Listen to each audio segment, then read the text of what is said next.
Deixa eu ir a São Paulo Ronda agora, campeão, com o Lucas Padula, ainda sobre o falecimento do Papa Francisco. O Vaticano divulga, Lucas, o Vaticano divulga, né?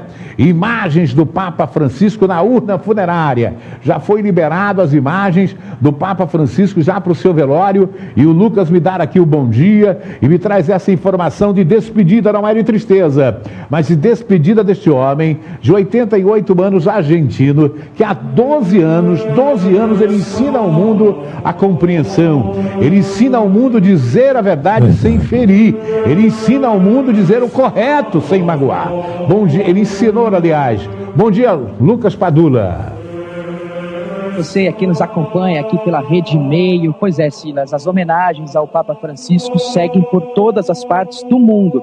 E é claro que a gente poderia destacar algumas que acontecem aqui em São Paulo. E como parte, né, Silas, do protocolo pós-morte de um líder no caso nós estamos falando de um líder da Igreja Católica, o Vaticano divulgou hoje pela manhã, né, horário local de Roma, mas aqui por volta das 4 horas da manhã, horário de Brasília, as imagens do corpo do Papa Francisco sendo velado na capela particular de onde ele estava morando, né, Silas? É parte de um rito e mostra, inclusive, também o quesito de diferentes, né, daquele livro litúrgico que fala sobre o funeral papal, né?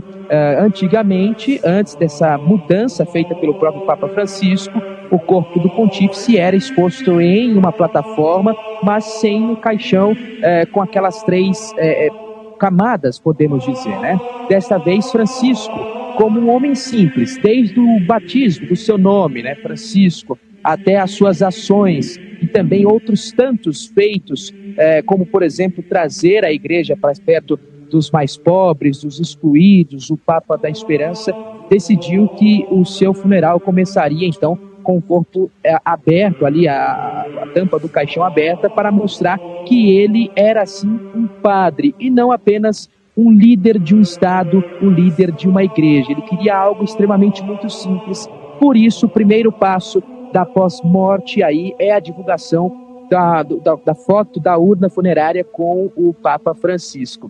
Amanhã, Silas, bem cedo, né, por volta também das 4 da manhã do horário de Brasília, o corpo do Papa Francisco sairá então desta capela que está sendo velada inicialmente para amigos, pessoas mais próximas, podemos dizer, os funcionários ali que serviram durante os 12 anos o Papa, e vai até a Basílica de São Pedro, onde deverá ser feito um velório de aproximadamente 3 dias, velório aberto, onde o público que já se concentra em Roma deverão ir lá para poder então se despedir do Papa Francisco. O funeral está previsto para acontecer no final de semana, o enterro do Papa então no final de semana, mais precisamente no sábado, na capela da Nossa Senhora Maggiore, né, ou Nossa Senhora Maior, traduzida para o português, que é onde o Papa pediu para ser sepultado. É o primeiro Papa que não será sepultado na Basílica de São Pedro, né? Ele pediu justamente por ter um afeto, um carinho maior com Santa Maria Maggiore, a catedral na qual, a igreja na qual ele fazia as orações sempre que podia, principalmente quando tinha as suas viagens.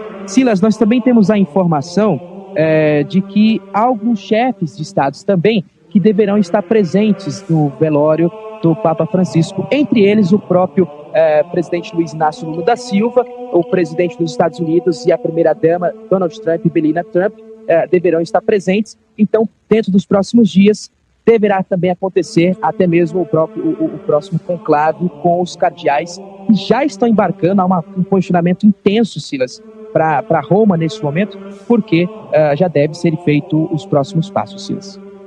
Nós temos aqui que está sendo arcebispo de Salvador, na Bahia, o Dom Sérgio, que foi arcebispo de Teresina, bem jovem, que vai participar do conclave, que pode ser, sim, apesar da opinião mundial, o clero mundial achar que o próximo Papa virá da Ásia ou da África, né? Mas a América Latina que cedeu o Francisco. O Dom Sérgio é muito distante do Francisco, viu? Muito distante, não tenha dúvida disso. A gente precisa de gente mais carismático como o Francisco. Está aí o Dom Sérgio, um grande sacerdote, um grande religioso. Seria bom que ele fosse, mas é longe. Da característica do Francisco, ele é muito distante mesmo. Mas é um sacerdote moderno, né? é um sacerdote moderno. Mas o clero espera que seja uma pessoa mais conservadora. O Francisco, ele não era liberal, ele era amoroso, era diferente, né? Ele dizia as verdades com amor, com carinho, que eram compreendidas. É aquela mesma coisa. Eu lembro de uma frase dele, que ele falou aí, olha, sobre o grande tabu que as pessoas colocavam, que era o homossexualismo, a união das pessoas do mesmo sexo. Ele disse que as pessoas podem ser amadas e podem amar, né? Agora, se unirem na igreja não, né? Claro que não, porque o próprio Jesus, quando viu a mulher adúltera pecando, ele disse, ó, ninguém te atirou uma pedra, não vai ser eu que vou te atirar uma pedra. E assim Francisco falava. Mas Jesus também disse à mulher, vai e não peca mais, né? Ele não liberou o pecado para ela, né? Então, era esse doce, era essa opinião doce que Francisco dava, estas verdades adocicadas que abrandavam os corações. Claro, nesse mundo político de divisão, muitos, rapaz, eu tenho amigos de direita que chegaram, você já imaginou, a desejar a morte do Papa, porque o Papa, eles achavam que o Papa era comunista. O Papa nunca foi comunista, o Papa era comum, ele era comum.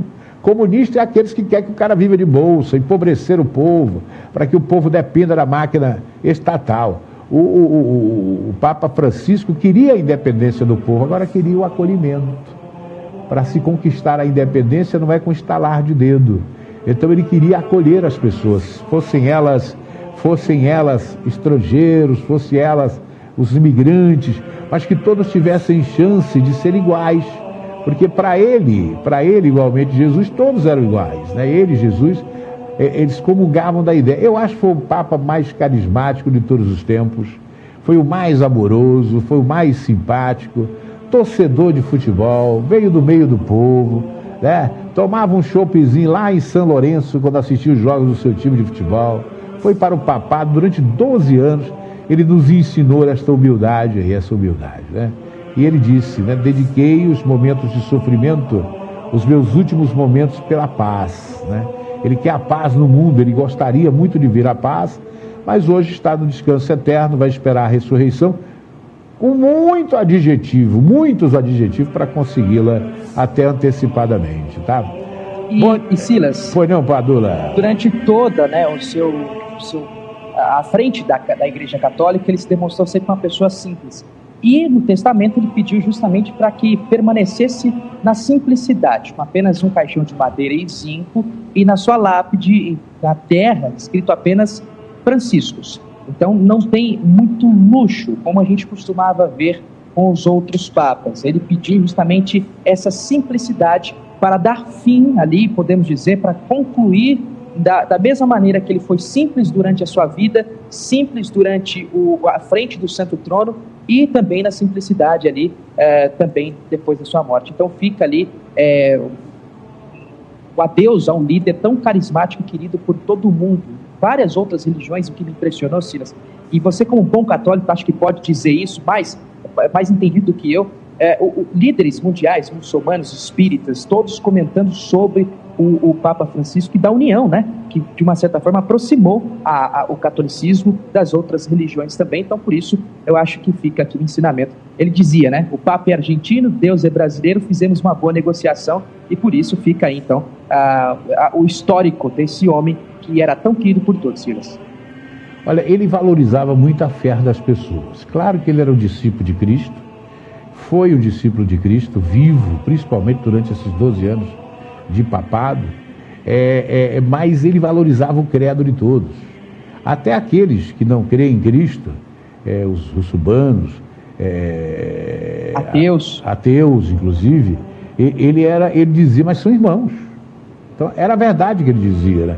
Podem não crer, podem não acreditar no Cristo, mas são irmãos, não tem jeito. Então era fantástico realmente o jeito dele dizer a verdade, sabe?